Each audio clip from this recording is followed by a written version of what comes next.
Las mujeres, por naturaleza, no tienen los mismos impulsos sexuales que los hombres. Y, por lo tanto, los hombres que sufren de un apremio sexual anormal se ven obligados a inclinarse hacia otros con las mismas necesidades incontrolables para satisfacer sus deseos antinaturales. Recurren a otros hombres, a otros homosexuales.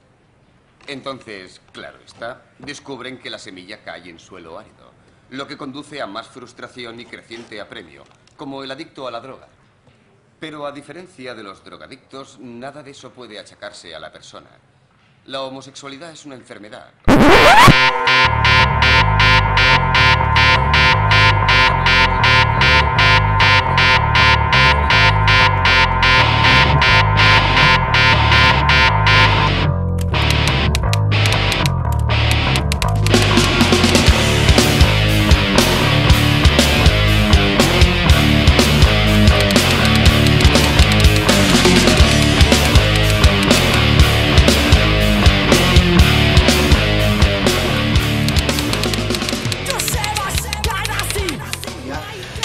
Buruko gaixotasun bat izatea kendu egin zutelako DSM-tik. DSM da buruko gaixotasunak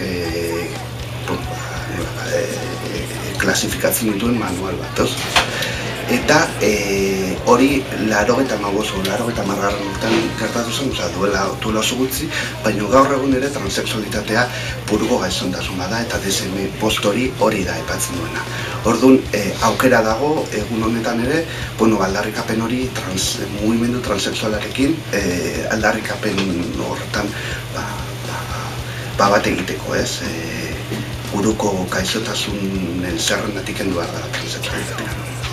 Kontutan izan behar dugu, gaur egun, dela aste bete, gauza adibidez Ugandan homosexualizateagatik heriotz zigorra dago, eta kartzela zigorra dago. Beste herrialde batzutan lesbiana izateagatik egiten zaie bortxaketa terapeutikoa, eta Iranen, oindala urte gutxi ere, bi gazte abarkatu zituzten harreman bat zutelako. Orduan, oraindik gauza asko daude lantzeko, eta heterosexualitatea, heterosexismoa indarrean dagoenez, beste hortik ateratzen den guztia gaizki ikusia dago, eta hori kuestionatu behar da, eta hori borrokatu behar da.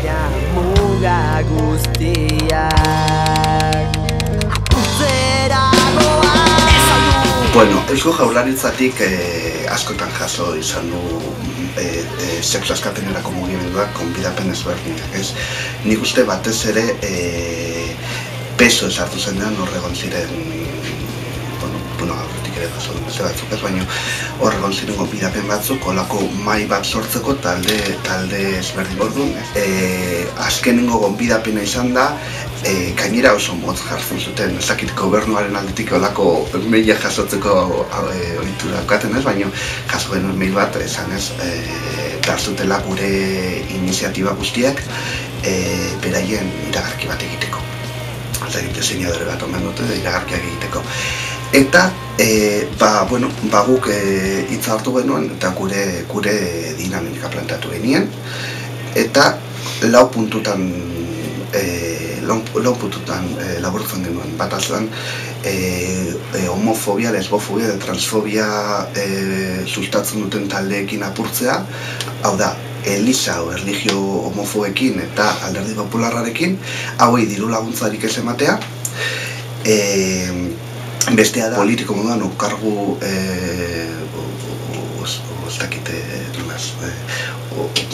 parlamentaren moduan, zinegotzen moduan, Elizak planteatzen duen ekimenetan parte sartzea, eta azkenik beste puntu bat guretzako oso garrantzitsua dela, eta oso izugarrik eskatzen gaituena da, azkenalean ematen ari diren komisalietan tortura kasuak, ez?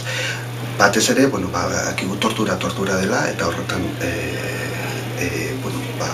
amaitu behar da torturaekin orokorran, baina bai ikusten ari dugu nola azken aldian sexualitatea, beti gertatu den gauza da, baina sexualitatea torturatzeko metodo bat bihurtzen ari dela, hor irakurrituko bortzaketak eta bar. Orduan, horri nahi badute honen inguruan landu, hau da gutxieneko gauza bat. Eta hemendik aurrera itzengo dugu.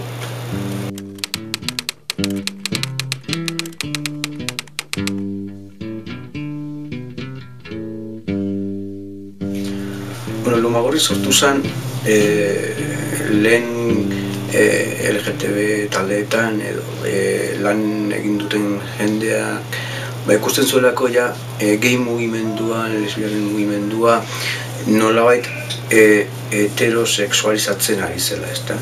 Orain arte urte askotan gay edo lesbian izatea gaizkluzea zegoen, eta gaur egunean nolabait hori instituzionalizatu egin da, ezkontzako aukera dago, eta nolabait zure harremana normaltzeko, sartu hartzera, estruktura heterosexista horretan, ezta. Eta gu ez gaude, uste dugu sexualitatea eta harreman afektiboak hori baino askoz gehiago dirala, diskriminazio positibo bat, ezta. Zu sartzen altzea errolda horretan, sartzen altzea sistema horretan badituzu zure abantaiak, ezta bai.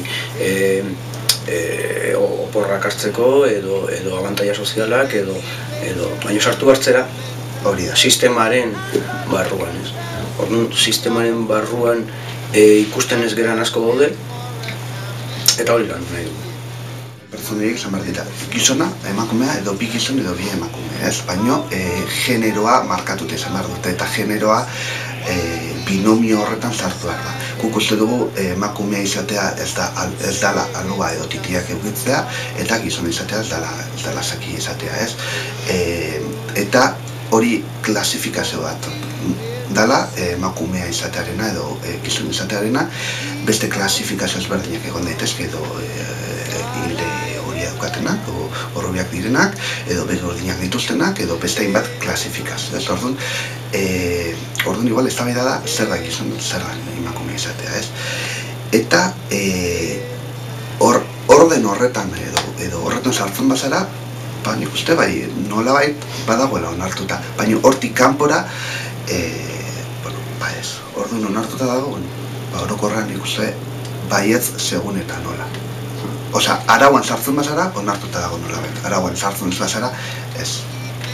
Eta sistema gainera oso ondo egin du hori, azkenean, berak induena da, guk onartzen ditugu, honetan, arauan sartzen direnak, eta beste guztiak dira promiskuak, txerriak, eta bezain bat gauza, ez? Orduan, hori da gertatzen. Baina hipokresia ikusten da sexualitatean eta generoan gizartean, kalean edozein tokitan mugitzen bazera, ikusten zu nola dagoen hipokresia zeranak gera oso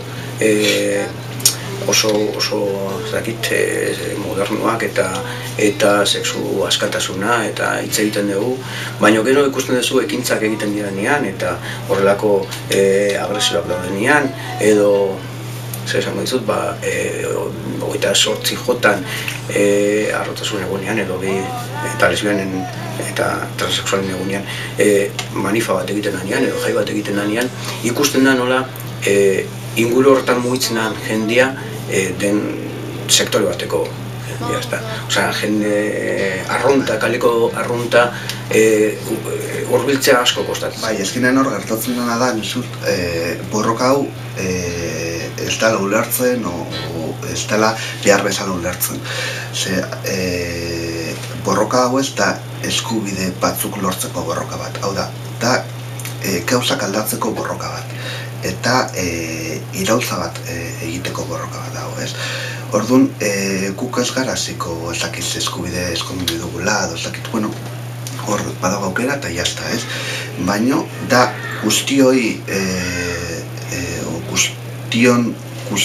dagokigun borroka bat o erlazio eredu batzuk aldatzeko. Eta gure kasuan disidente sexual bezala, hori dana sartzen dugu, heterosexismoaren aurka borrokatu nahi dugu, baino ez dugu gure aukera beste baten gainean jartzen, ezta? Gure taldea da, irekia edozein sexualitate edo sexualitatea izan, edo ez. Hau da, etiketak, guk onartzen ditugu etiketa guztiak edo etiketarik ez izatea.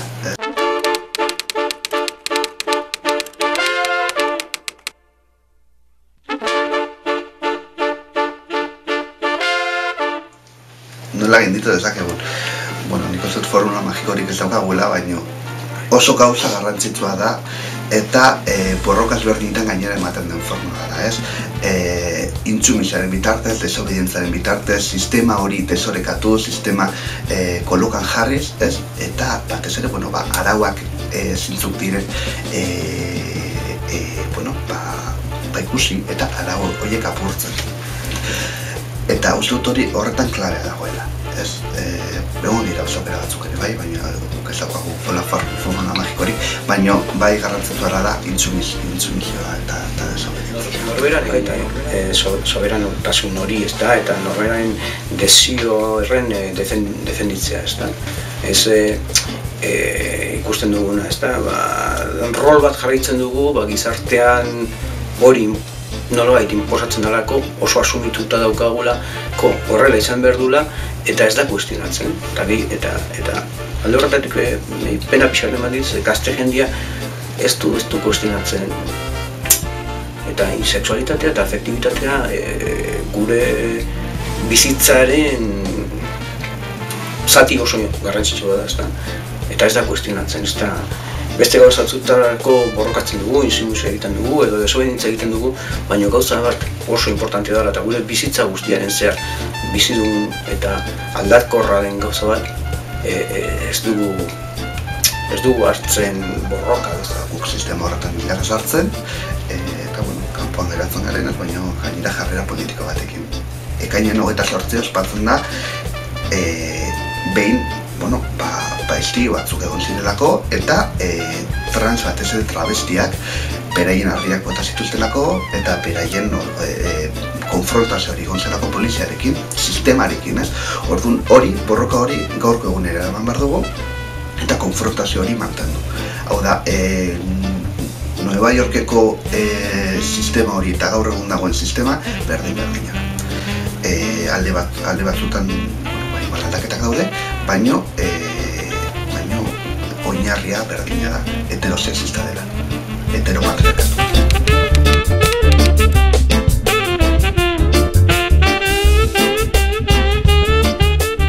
Gazteriari eta gazteria ez lanari, ez? Garrantzitsuena da honen inguruan kuestionatzena, eta garrantzitsuena da bakoitzak nahi duena eta behar duena egitea.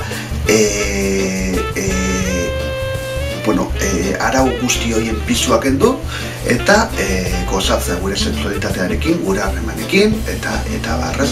Eta hori nola egiten da? Egiten da intsumisaren bitartez. Bakoitzak jingo du momentu bakoitzan zer behar duen, zer nahi duen egin eta egin dezatela. Buru jabe izatea. Hori da. Sexualitatea eta afektibitatea ez da gauza itxi bat. Ez da gauza finko bat eta aldakorra da. Eta nik uste ikasi behar dugula libreki bizi izaten. Nik uste gaur egunean aukera gehiago daudela, ondala 30, 40 urte, baina aukera gehiago dagoela, gizartean, komi hartian errestasun gehiago daude, eta nik animatzen dut, baina zuk esan duzun ez gazte jendea baita adineko jendea, jende asko dago bere buruaren jabeztana, bere buruaren jabein, eta bere gorputzaz, bere sexualitateaz, bere afektibitateaz, eta bere bizitzaz gozatzea. Bai, eta etiketak, karga politikoak ez baldin badute, etiketen pisu guzti hori kentzea, ez? Etiketak dira, eta etiketa horiek politikoki erabiltzen dituzu ondo daude, eta politikoki ez erabiltzen dituzu, ez dago beharrik etiketari jartzeko edo kentzeko ez dituzu. Azkenean hori da, burujabetasuna. Eta kuestionatu egiten duguna, kuestionatu inposatzen duguna, digutena, eta ingurura begiratu. Zer da gizarteak behar duena, edo goitik datorren behar hori gu kontrolpean edukitzeko, ikustea zergatik gauzak onartzen dian alde batera eta bestera ez, hori kuestionatu eta borrokatu. Eta gero bakoitzak aukeratu dezena, berak nahi duen. Baino, aukera dena.